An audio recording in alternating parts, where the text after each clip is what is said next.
You know, Barack Obama just posted some kind of tweet about something he did with the economy 11 years ago today. I reminded him that 9 years ago today, the UN-backed, US-led NATO destruction of Libya began. Jimmy and JoAnne, welcome back to the show. How are you guys tonight? Good. Thank you, Jason. Okay, thank you. It's good to be here, Jason. Yeah, and I think people are coming to see Unseen Libya with Jimmy and JoAnne Moriarty every week on Monday because people want to know what's going on in Libya, and we're going to be talking in depth in 30 minutes when we begin on Patreon and Subscribestar about some of the details. But I know you guys wanted to share with us and the viewers, you know, some of the memories that you guys had and some of the things that you've spoken with people in Libya about. Basically, just remembering Libya before NATO got there. What did you want to share with us tonight? Well, you know, Libya was it was a closed shop, and all the information about Libya that was being put out by the media for years before we ever went in there was just not true. So when we went into Libya, we were expecting the very worst, you know. And I had bought Israel set up that phony. And so when we got there, it was a completely different place. And I had a squad of 4 great big, huge linebacker size security guys with us, you know, one at each corner to protect us from all these bad Libyans, you know. And after 2 days, I sent them home.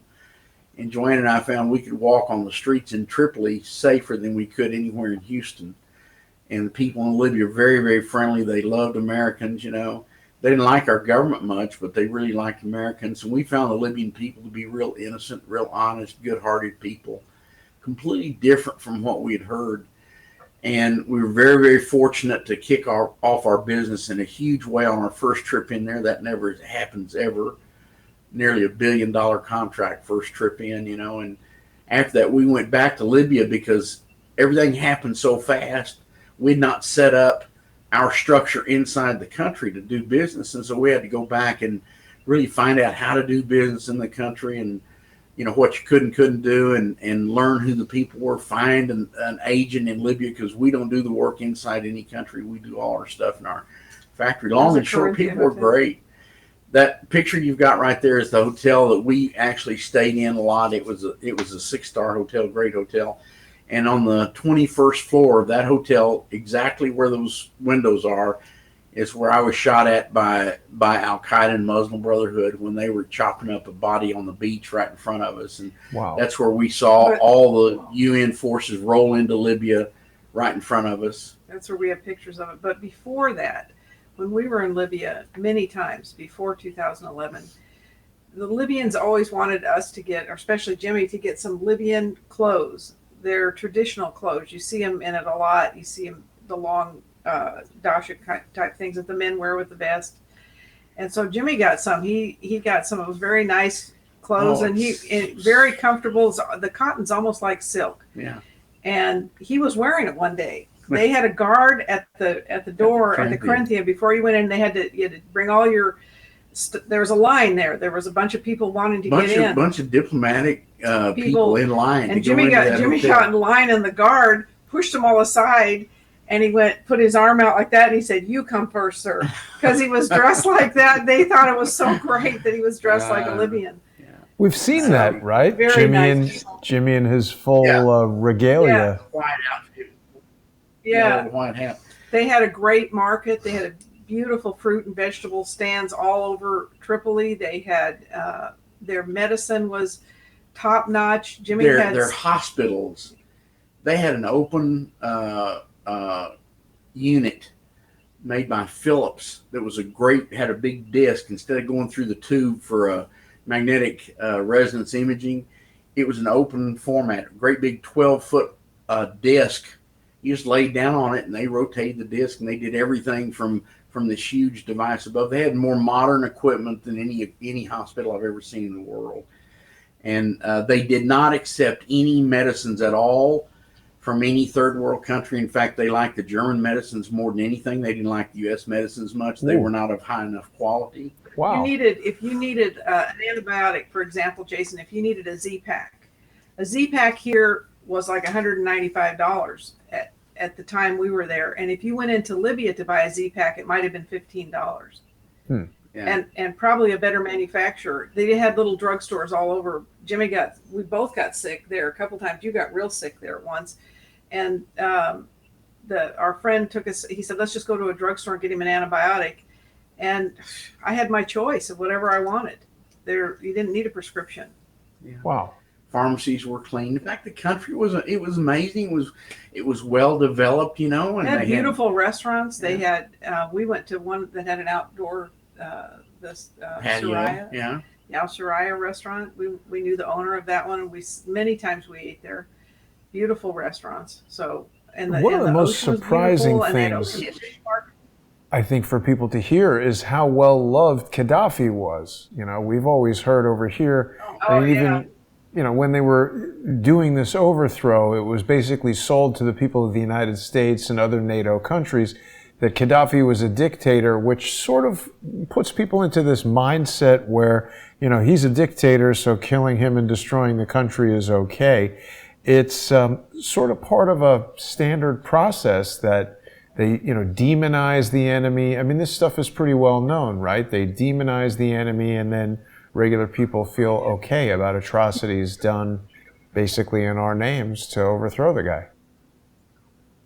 When we went into Libya, we were sure that Gaddafi was responsible for the Lockerbie plane crash. We were sure that Gaddafi was responsible for that police officer being assassinated or being killed outside that disco in London. We were sure 2 or 3 other things that Libya had done. When we got there, we found out that none of that was true. And this was all lies put forward by the CIA, Mossad, and MI6.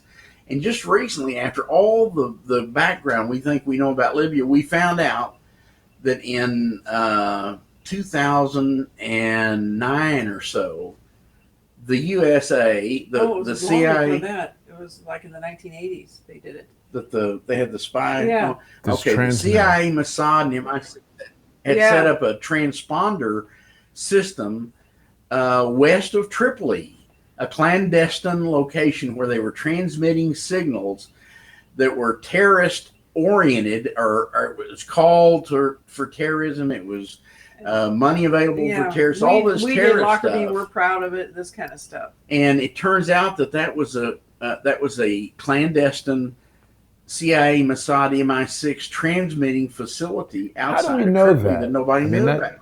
It seems plausible, but how do we know that? We just read that one, Jason. In that report, you read it. It's out of a CIA whistleblower book. Is it this consortium news? No, it's the one the guy wrote last week that we had. He talks about Jimmy and I in it. Robert, he's from Canada, and in fact, Paul Craig Roberts just picked up that article. Mm-hmm. It was highlighted. We had it in last week's show. It's in last week's PDF. Yeah, we'll have to go back and take a look. People can check last week's show for sure. And we've got people watching us right now on YouTube, on Periscope. Dade Ellis is with us on VK.com. Privyet. Perhaps that person is watching in Russia, but we get a lot of interesting people from all that. Well, that seems to be some kind of, I don't know. We noticed that they want me to buy something when I click on this link. This person from VK.com sent me, so maybe we won't do that. Live view map of Libya.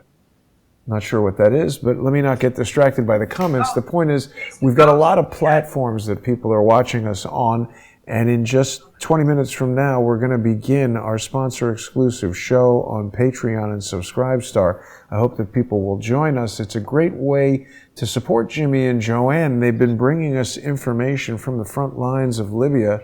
How long have we been doing the show? I guess over a year now, right? It's over a year. Jason, if you scroll down there, you'll find that article. I think it's on my website. Oh, great. The one we were talking about. Right. So we've spoken a lot about Siraj. Yeah, that's it right there. The destruction of Libya. That's it. The destruction of Libya, fostering predators, lethal lies. Yeah. There we go. And in that article, it details the CIA, Mossad transmitting area. I think it was highlighted on. I don't know if It was on the PDF, but not here. But it's about a third of the way down. He'll talk about. But one thing that became painfully evident to us is that there was so much external attempts at control in Libya. It was painful.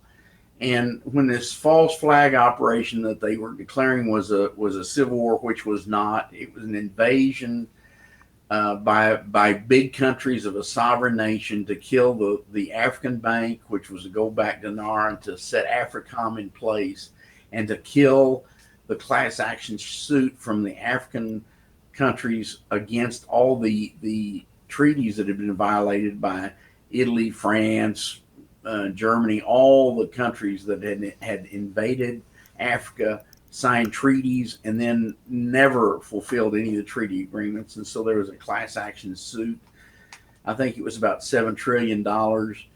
And all those things were the impetus for these big countries to go blow Libya, because gold-backed dinar would have killed the Khazarian mafia banks, the Federal Reserve, the European Central Bank, Rothschild, Rockefeller, Medici, Bush bank cartel would have been out of business, because all they've got is toilet paper money.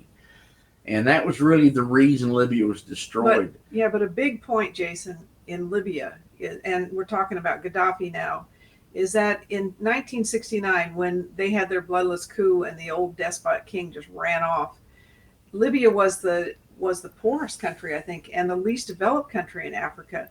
So Gaddafi took the Libyan money, the oil money, and he developed the country. And from 1969 to whenever it was 40 some years that he was there, he developed that country into a beautiful country. I mean, the most developed country in beautiful. Africa. Highest pay saw scale. The picture of that. You know, the in the top 3 in the world for prenatal and postnatal health care. You know, it was the people enjoyed the benefits from the natural resources that were in situ in Libya. The country operated on about 49% of their oil and gas income. The rest of the money was partitioned out amongst all the people. So they had a great life. Nobody had any debt. The country didn't have any debt. The people didn't have any debt. And they had more than $500 billion of cash or cash equivalents in the Federal Reserve, European Central Bank, Bank of Japan. All that was stolen the first week of the phony revolution by the banksters. Yeah. So always follow the money, and you'll see what's happened. But the foreign intervention in Libya continues to this day, and it's like the Libyan people don't have any say in how their country. The money's being stolen now and passed to Turkey to bring in mercenaries to hold together the Muslim Brotherhood regime that was put in there by the UN that was never elected, and the Libyan people don't want it, and they want to throw it out. But Muslim Brotherhood wants to control Libya. And we're going to get into how criminal the UN is. And you know, in the last couple of weeks, the Libyan people officially threw out the UN representative who was not a Libyan, never had been, appointed by the UN to represent Libya, not. And so they'd had enough of him and all of his shenanigans, so officially the legitimate government Libya threw him out. Yet he's still there. He's traveling all over the world acting like a representative of Libya, spending $250 million a year on himself. Right. It's interesting. Libyan people don't have water, electricity. We're talking about the evolution of Libya, but it's interesting to see the evolution of Gaddafi himself. He went from, I remember even in the 80s, it seems like he would appear in the military garb, but then towards the end of his life, he was more frequently seen in this traditional African-looking garb. What, if anything, can we say about that? He was the head of the African Union, and he considered himself an African because he was. Yeah. And so he was proud to be an African, and he wanted the united Africa, like the United States, is what he really wanted. But let me say this, Jason. Yeah. We never met Gaddafi, Jimmy and I. What we learned about Gaddafi, we learned from the people of Libya, and we stood with 2 million of them in Green Square out of 6 million in support of Gaddafi and their government in July 1st, 2011. And that's how we learned about who he was through the hearts and minds of the people. that And knew listen, him. you'll see pictures of him traveling around Tripoli in an open car without guards all around him, stopping and shaking hands with everybody on the street. Let's see any of these sorry politicians. We've got to do that. Yeah. No, And none of them will because they're of not course. safe doing it, you know. Yeah. So, you know, it was a completely different environment. Everything you ever heard about Libya was a lie, period. That's the first thing. And the foreign intervention continues this day. It breaks our heart. And the Libyan people really deserve to have a chance to put their country back in order, even though there's been $1 trillion worth of damage to that country. The Libyans don't want anybody in there. They want their country back. They will rebuild it themselves, and God bless them. You know, we pray for them every day. Yeah. I mean, again, it's really, I think, a major surprise. It was for me to learn the really stark contrast between what we're told about Gaddafi and what people there in Libya feel about Gaddafi. These images of him, now what is this, 37? Is that 37 years after the... That was 37 years of the Al-Fatah Revolution in 1969 when he took over. Every year they put out new banners, and Gaddafi didn't really like that But much. you know, Jason, you know what a threat he was to the deep state, New World Order criminals, that they attacked him so ardently all the time. He was a huge threat. He had shared his country's wealth with the people. He gave the people a good life. This can't happen. That the oligarchs and the New World Order, they don't want to share any wealth with anybody. They want to control. So, you know, it was proof of how well it could work. Yeah. Right. And he was for a huge that, threat to him. well, they showed the world what happens to you when you do that. The murder of Gaddafi remains one of the most shocking. I mean, it's basically, you know, broadcast on cell phone. Not really seeing it here right now, but we don't need to show it. It's pretty gratuitous, and people have seen it many times. We're just Hillary about. laughed about it. She laughed about it. I don't know how people. About Gaddafi. I mean, that's the behavior of a psychopath. We saw he died. Ha ha ha. Right. You know. It's illegal in this country by the Constitution to target and assassinate leaders of countries. But somehow it's okay, and people still. So she should be in jail. You're right. She should, and laughing about it should shock people's senses. But you know, they think that we're nuts for talking about it in the way that we do. But we're about to head over to Subscribestar and Patreon, so I hope that people will join us over there. We're going to have an in-depth conversation, and people can see that on subscribestar.com/crowdsourcethetruth or patreon.com/James and JoAnne Moriarty. I hope everybody will join us there in just 10 minutes. Looking forward to hearing the new information you guys have assembled for us. Great. Thank you. Thank you. Thank you.